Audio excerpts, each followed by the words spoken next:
नहमदुहु व नसल्ली अला रसूलिहिल करीम अम्मा बाद।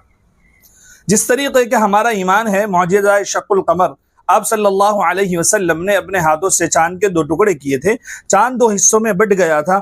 उस बात पर, उस मौजिज़े पर हम सबका यकीन है, हम सबका ईमान है। हम सब उसको बिन देखे मानते हैं। अलैहिस्सलातु वस्सलाम के हुक्म से जो चांद के 2 टुकड़े हुए थे, हम सब मानते हैं।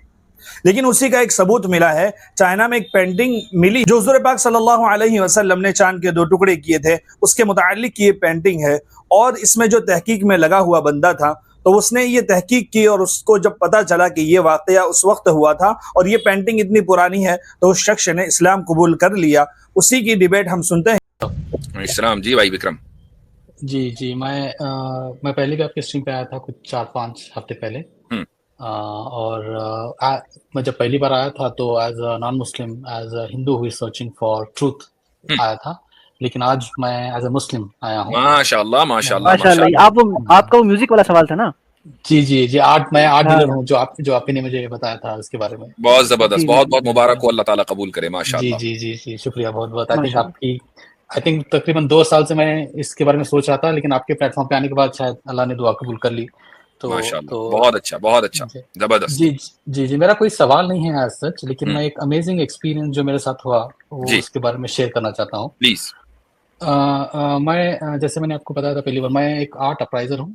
पुरानी पेंटिंग्स को साइंटिफिकली स्टडी करना, उन पे फोरेंसिक एनालिसिस करना, वो पेंटिंग फेक है ओरिजिनल है, किस दौर की है, ये सब बताना मेरा प्रोफेशन है। अभी मैं रिसेंटली एक इंसिडेंट पढ़ रहा था प्रॉफिट मोजेस के बारे में कि फिरौन ने अपने सारे मैजिशियंस को बुलाया और मैजिक दिखाने के लिए कहा प्रॉफिट मोजेस के सामने। और जब प्रॉफिट मोजेस ने अपना वो स्टिक जो डाला, वो सारा स्नेक्स को निकल गया स्टिक्स। तो जो मैजिशियंस थे सारे वहाँ पे, उन्होंने इस्लाम कबूल कर लिया। यानी जो अपने फील्ड का एक्सपर्ट होता है, उसके सामने जब अल्लाह उसको प्रूफ देते हैं तो अनडिनाइबल हो जाता है। तो ऐसे ही मेरे साथ कुछ हुआ।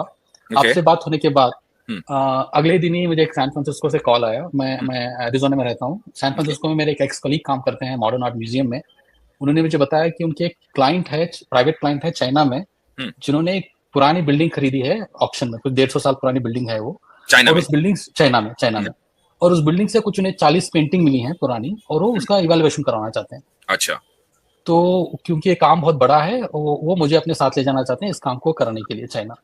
तो हमने, और एक हमारे फ्रेंड है न्यूयॉर्क में सोहो म्यूजियम में काम करते हैं, तो उनको भी हमने साथ में लिया। तो हम 3 लोग तकरीबन 4-5, आपसे बात होने के कुछ 2-3 दिन बाद हम सब चाइना गए इस काम को करने के लिए।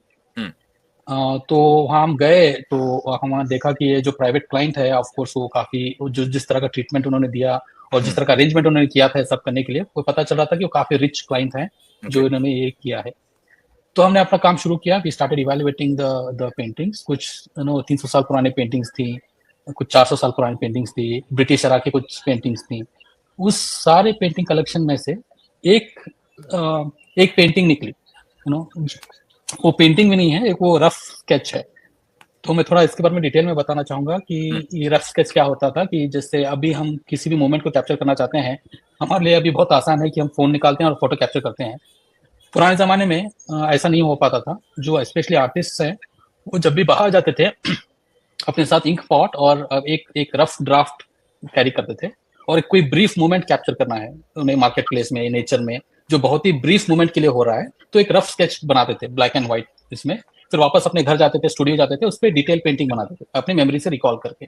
इस तरह पेंटिंग का प्रोसेस हुआ करता था पहले। तो एक वहां से रफ स्केच निकला जो अच्छी तरह वेल फ्रेम था रफ स्केच। वो हमने पहले उसको फ्रेम को इवेल्युएट किया, तो फ्रेम ही कुछ तकरीबन 350 साल पुराना था, वो जो पेंट लिखना था। फिर जब हमने वो स्केच को इवेल्युएट किया, वो तकरीबन 1400-1500 ईयर्स ओल्ड कार्बन डेटिंग से पता चला कि वो उतने पुराना है। अब मैं वो बताता हूँ कि वो स्केच क्या है, और उसको देखने के बाद मुझे इमीडिएटली पता चला कि ये इस्लामी सच है और इस्लामी हक है। वो स्केच क्या है कि एक सिंपल सा स्केच है। एक झरना है और एक ग्रुप ऑफ एनिमल्स है, शायद टाइगर जैसे लग रहा है कि एक टाइगर की फैमिली है जो पानी पी रही है। एंड फ्रॉम आर्टिस्ट पर्सपेक्टिव, ये शायद वो रात को कैप्चर कर रहा है कि एक टाइगर फैमिली आई है झरने के करीब पानी पीने के लिए।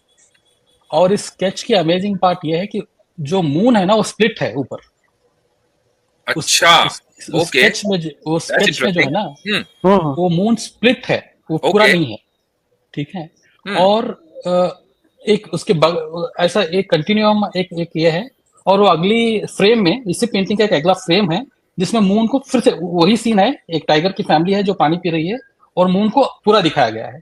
सुभान अल्लाह, सुभान अल्लाह। ठीक है, ये देख के मुझे अनडाउटेडली पता चल गया कि there is no god but Allah and prophet Muhammad सल्लल्लाहु अलैहि वसल्लम is the final prophet of Allah. There is no doubt about it. ये इंसिडेंट हुआ और किसी ने देखा और उसको रिकॉर्ड भी किया और ये हिस्टोरिकल प्रूफ है कि ये हुआ। और ये I mean no god but Allah can do this kind of thing. सुभान अल्लाह, जबरदस्त। तो आप मुझे बताएं कि वो जो स्केच था उसका कोई रिकॉर्ड आपके पास है? मसलन मैं सबसे पहले तो ये जानना चाहूंगा कि ये कैसे पता चला कि ये स्केच 1400 साल पुराना है? हाँ, पहले ये बताइए मुझे जी। ठीक है, तो इसका एक प्रोसेस होता है मुफ्ती साहब, जो हम पेंटिंग का जो टाइमलाइन इवैल्यूएट करते हैं। सो फर्स्ट हम पेपर का इवैल्यूएट करते हैं कि वो पेपर कितना पुराना है, वो पपायरस है या कैनवस है या कपड़े पे बनाया गया है। फिर हम इंक का इवैल्यूएशन करते हैं, जो इंक से वो बनाया गया है उसका केमिकल कंपोजिशन क्या है, वो केमिकल कंपोजिशन कब इन्वेंट किया गया था या कब यूज हुआ करता था, उस पे करते हैं। फिर फाइनली हम उसको माइक्रोस्कोपिक कार्बन डेटिंग पे डालते हैं, तब वो एक अप्रोक्सीमेट डेट मिलती है हमें। उसमें एग्जैक्ट नहीं पता चलता 50-60 ईयर्स 100 ईयर्स का अप एंड डाउन होता है, but you know at least will come to know कि इस जमाने की है।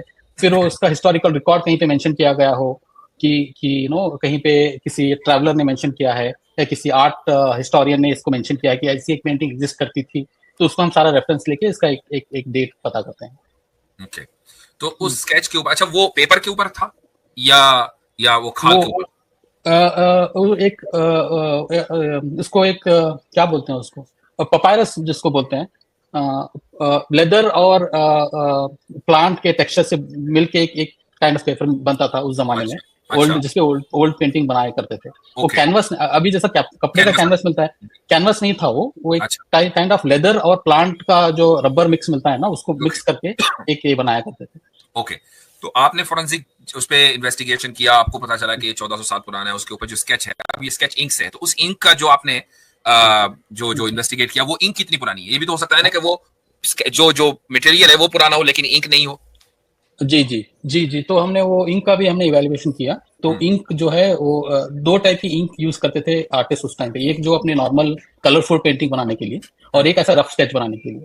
तो रफ स्केच बनाने के लिए जो यूज करते थे वो कोल का जो कोयला होता है उसका पाउडर और एग व्हाइट मिक्स करके एक मिक्सचर तैयार किया जाता था, जो रफ स्केच बनाने के लिए यूज किया करते थे।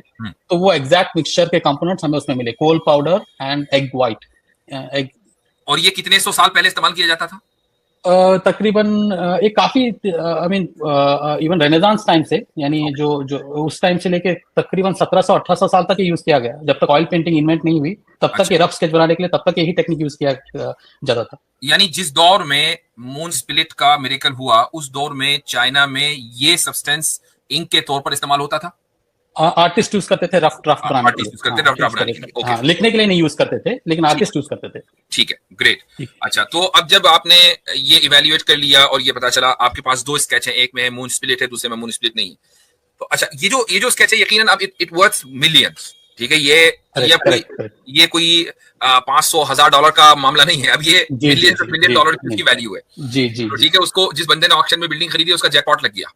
जी।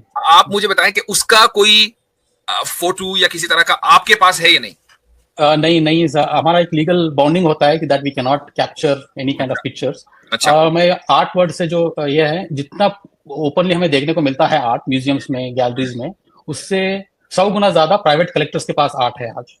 अच्छा। और अमीरों के लिए एक फाइनेंशियल एसेट की तरह ट्रीट किया जाता है। सही। तो rich people treat this as financial asset and they preserve it very privately. कई बार हमें ये भी पता नहीं होता कि हमारा क्लाइंट कौन है, सिर्फ हमें पेमेंट मिलती है, हम इवैल्यूएट करते हैं। तो some very rich and powerful people hold ownership of this kind of historical paintings. तो मैं तो अब इसका रेफरेंस, यानी ये चीज तो दुनिया के सामने लाने की है कि इस तरह की एक पेंटिंग चाइना में मिली है। चूंकि अभी तक ये डिबेट होती थी कि भाई जब मून स्पिलिट हुआ तो किसने देखा, अगर देखा तो उसका हिस्टोरिकल रिकॉर्ड क्या है, तो ये हिस्टोरिकल रिकॉर्ड तो सामने मौजूद है लेकिन दुनिया के सामने नहीं आया। तो अब ये दुनिया के सामने इसके आने का क्या तरीका है? जी, अगर इसके दो तरीके हैं, या तो जो ओनर हैं वो खुद वॉलंटरली इसको दुनिया के सामने लेके आए, या तो कोई इनसे खरीदे पेंटिंग और वो दुनिया के सामने लेके आए। ओके, ठीक है। अच्छा, मुझे ये बताएं कि आपके पास मसलन अगर कोई अब किसी को नहीं पता, हो सकता है कि वो ओनर चाइना में बैठा हुआ, किसी को नहीं पता, लेकिन लोगों को आपका पता है, भाई एक साहब है विक्रम ने कि वो इस मामले के एक्सपर्ट हैं। इमेजिन करें कि कोई ऑर्गेनाइजेशन इस चीज को इसको खरीदना चाहे जी, तो वो आपके थ्रू उस तक पहुंच सकती है। जी जी, जो मेरे और एक जो मेन जो कांटेक्ट हैं जो सैन फ्रांसिस्को में है, उनके हाँ। थ्रू इन तक पहुंच सकती है।